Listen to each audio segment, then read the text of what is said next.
साथियों, स्वागत है आप सभी का आज के इस नई वीडियो में। आप सभी जितने भी शिक्षा मित्र साथी हैं, आपके लिए वीडियो काफी ज्यादा महत्वपूर्ण होने वाली है। इस वीडियो में आपके साथ रिसेंट की ही एक काफी ज्यादा खास खबर साझा करेंगे। खबर क्या है? अगर आप देखें कि यूपी के अंदर शिक्षा मित्रों को 50,000 से कम वेतन नहीं। पूरी खबर क्या है विस्तार पूर्वक जानेंगे आगे वीडियो में, तो आप सभी इस वीडियो को पूरा देखें।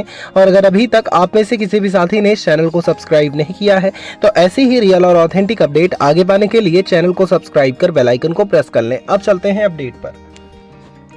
अब अपडेट आपकी स्क्रीन पर है। एक न्यूज़पेपर की कटिंग है, जहां पर अगर देखें कि मुसीबतों में शिक्षा मित्र, घर का खर्च चलाना मुश्किल, सरकार उदासीन, यानी कि सरकार न्यूट्रल है।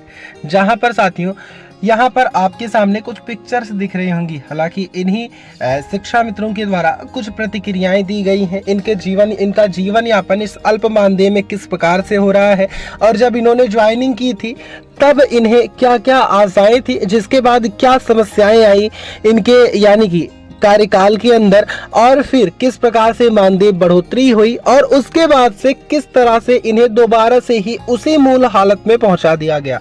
सारी जानकारियां यहाँ पर लिखी हैं कि जब हमने शुरुआत की थी 1999 से 2000 में, यहाँ पर कल्याण सिंह सरकार के द्वारा यहाँ पर शिक्षकों की कमी को देखते हुए शिक्षा मित्रों की नियुक्ति की गई थी, वो भी संविदा पर।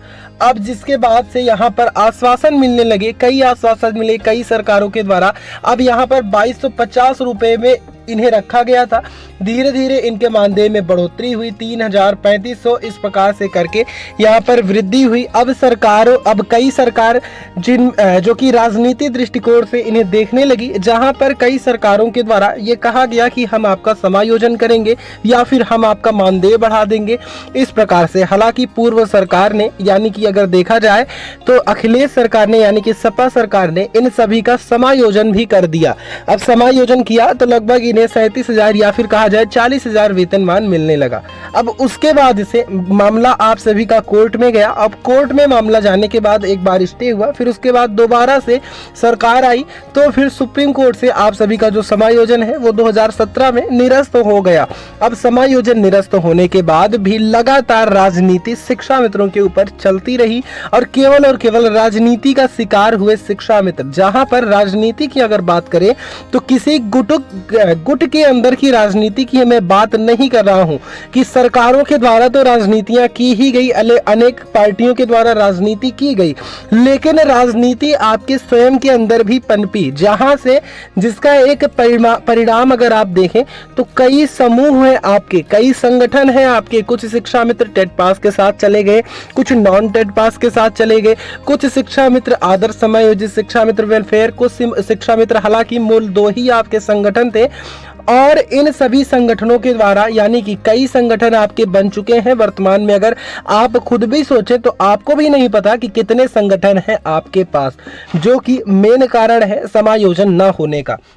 फिलहाल इनके द्वारा बताया गया कि महंगाइयां बढ़ती जा रही हैं, लेकिन इनके मानदेय में किसी भी प्रकार की बढ़ोतरी आज तक नहीं देखी गई।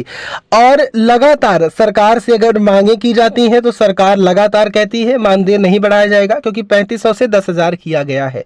फिलहाल इन्हीं सारी समस्याओं को रखा गया है इन शिक्षा मित्रों के द्वारा, महिला शिक्षा मित्रों के द्वारा।